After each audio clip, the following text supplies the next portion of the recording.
What's up, guys? You're watching Tug TV, and this is a gig recap of the latest Noize Bazooka Volume 2.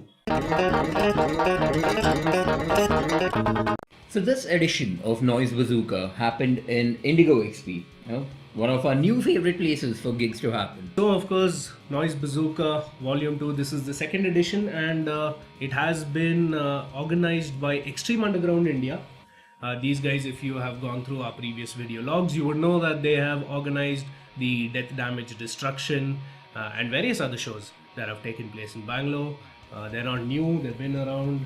Good guys, the Indigo XP as well. So let's come straight to the show. How was it? Let's start off with the aura and the atmosphere. Good equipment. Again, this is something that is very...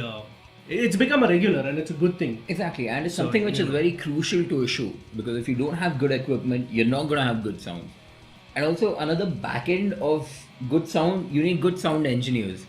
And UI kind of made sure they had the best of the guys working like the mixers to ensure that you had good sound over there. I think by now it's sort of synonymous with EUI. A couple of things you're going to get when you're working with this organizer. You're going to get good equipment, you're going to get good engineers, and you're going to get a good amount of time to set up your sound. I honestly, I wish that we had this organizer back in the day when we used to play live, because we hardly used to get like 5 minutes or 10 minutes to have a sound check. It's horrible. I remember you're setting it up, and then the guy comes on stage, is like, okay, we'll give you 5 minutes to set it up. And we're like, what, 2 minutes in, and then he says start. Yeah. That's a lot. And here the fun part being like, each of the bands had kind of got like 30-40 minutes to kind of set their own sound and stuff. Yeah, I think the important point is a lot of people don't understand it actually takes that much time to set up the sound, It's a 5-piece kit. You're going to take that much time to set up each of them individually. Then you have your guitar, then you have the bass. So yeah, again, hats off to this organizer, and I think it's a great thing. I'm glad that the Indian scene has evolved and turned around, and good shit. One thing to be noted on the bill per se was the fact that Grosity had to back out because of their members' health issues. We wish them all the best. Hopefully they recover soon and back on stage again. So the show was supposed to start off around 7ish, but then they did push it to somewhere around 8 o'clock. This is because of multiple reasons, not because of any issues per se, but then they did want the show to actually kind of build up. This was actually on a Thursday night, so a lot of people might have to face a lot of traffic coming in. A lot of traffic in So Bangalore. this does help, for the kind of people who would come in, post work. The bands on the bill that played, we had XrepeateX. Grosity, of course, could not play. But apart from that, we had the band from Shillong, Tod Fod. We had Sete star Sept from Japan. And we had Onanizer. So starting things off, firstly, this was an all grindcore show. And XrepeateX was the first to take stage. I mean, they have played before. We've seen them. We have reviewed them during their sect during the Vader gig. The Vader gig, that was the Undergrind Fest. Yeah, the Undergrind Fest. You can check it out. Yeah, pretty much a repeat in terms of the show. They're a good band. They played their stuff.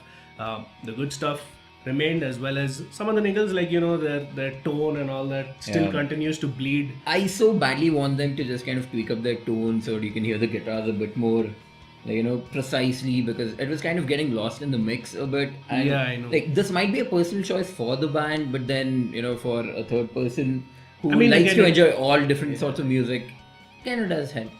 Like you said, it's a personal thing. We personally prefer a slightly more polished sound, but then again, like I mentioned earlier, this is grindcore, and this is the way it sounds. It is that raw aspect that adds to the music. So XrepeateX was XrepeateX. Next on stage was Tod Fod. This is another 2-piece band which comes all the way from Shillong, as you mentioned. So we have one guitar and drums, and both these guys vocal. This was a very interesting mix when you kind of saw these guys, because the drummer was really good, but then although he did have a couple of glitches here and there because he couldn't keep up with the tempo, the tones were just slightly better because he kind of preferred a bit more muddy sound, even though the engineer was trying to get the sound to actually cut through the mix towards the audience. So it kind of gave way to a very different sound, for lack of better words. The good part about the guitarist was the factor that during the whole set, or rather the songs, there were a lot of these small nitty-gritties which were integrated into the guitar sound, like the harmonics which were used, the kind of pulls. So the most interesting part of Tod Fod's show was the factor that they covered another Indian band, one whom Pramod, the organizer from EUI, was actually a part of, and that was just like a visually awesome thing to see, because Pramod went on stage, he kind of sang for the whole song, and then it was really nice to watch. Next up, we had Onanizer, the Czech band, really high on energy and insane amount of energy, man. Like, you had to be there to kind of like see the energy levels that these guys had. And like the best part was the vocalist was actually among with the crowd the whole time. Like, he never actually set foot onto the stage. He's just with the crowd, running around with them, vocaling at the same time. And that's not something you get to see every day. No, and the fun part being he actually sounded really good. Yeah, that was the difference, because you see a lot of people who kind of like just run around and try to like get a decent vocal performance, but this guy did a great vocal performance. That is where the difference matters. Onanizer, of course, was in terms of members, they had the most amount, so it was a 4-piece band. So when they played, they had a certain element of sound which was really good. They had everything set up well. Again, this comes with the whole experience thing. The guitarist, for example, he just it wasn't his guitar, he was playing somebody else's guitar, but once he set it up, it just... And that too, we need to tell the guys what setting up actually meant. He just bought the guitar, bought a cable, guitar, amp, knobs, and done. The way he tweaked it sound really amazing. I know, this was actually the standout band for me, like let it be performance wise or sound wise, because you had the complete dynamic range going on over there. You had the bass which was taking care of the lower end, the guitar which actually cut through the whole drum kit, and they had a lot of groovy melodies during their whole set. I mean, these kind of sort of... These are the elements that Grindcore started off with. Yes. That kind of punk atmosphere of like rebellion, jump around the stage. Like, these are what are things which Grindcore is missing. It is a point to argue because, if you look at Grindcore over the years, yes, it has evolved into a muddy sound, but when you compare it to a lot of bands that were playing without the bass guitar or 2-piece, yes, they have their individual sounds, unique sounds. But when you hear that and then you hear a band like Onanizer play who have a complete, you can say a complete sound, it sounds marvelous, and that's when you realize how important the bass guitar is. We've in fact done a video. Yeah, please check it out. Yeah, you Personal should check promotion. that out. Believe me, the bass guitar is a very important instrument. And of course, the final act of the night, all the way from Japan, another 2-piece band. This was Sete star Sept.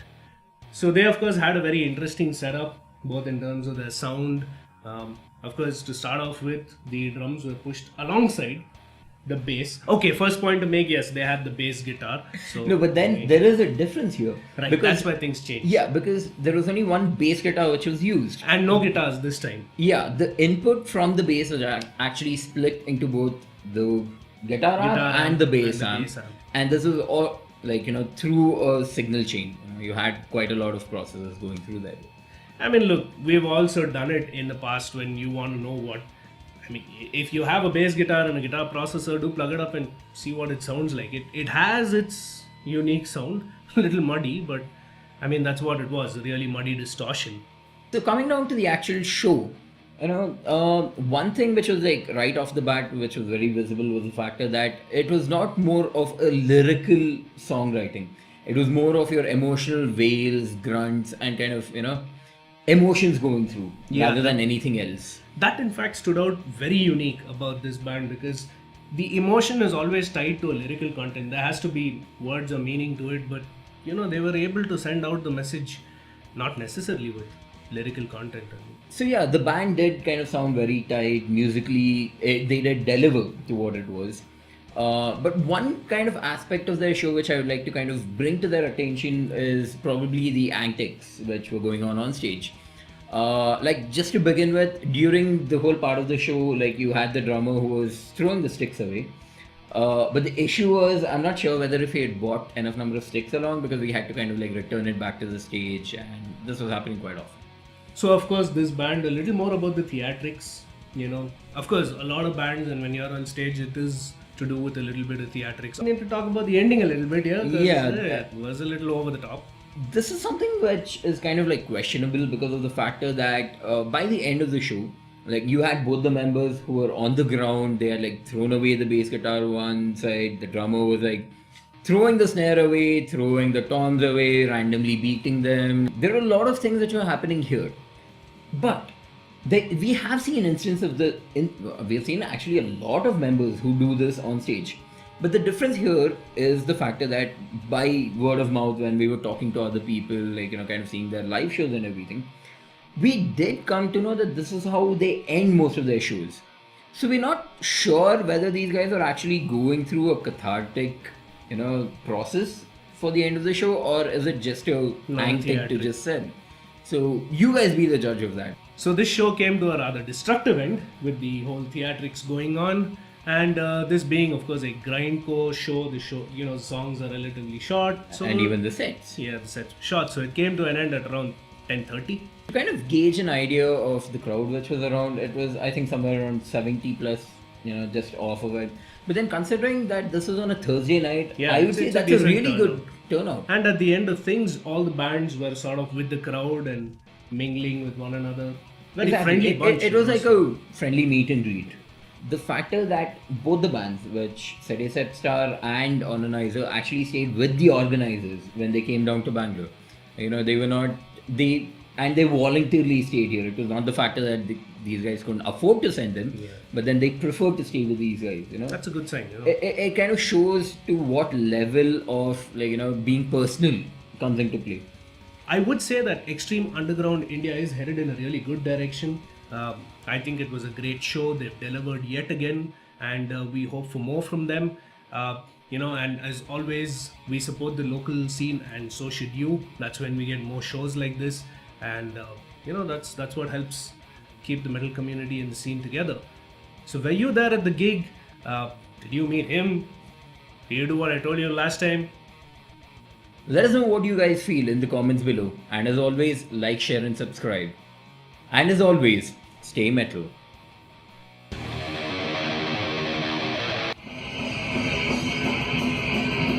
We are XrepeateX, watch TV, stay metal! Stay metal. Oh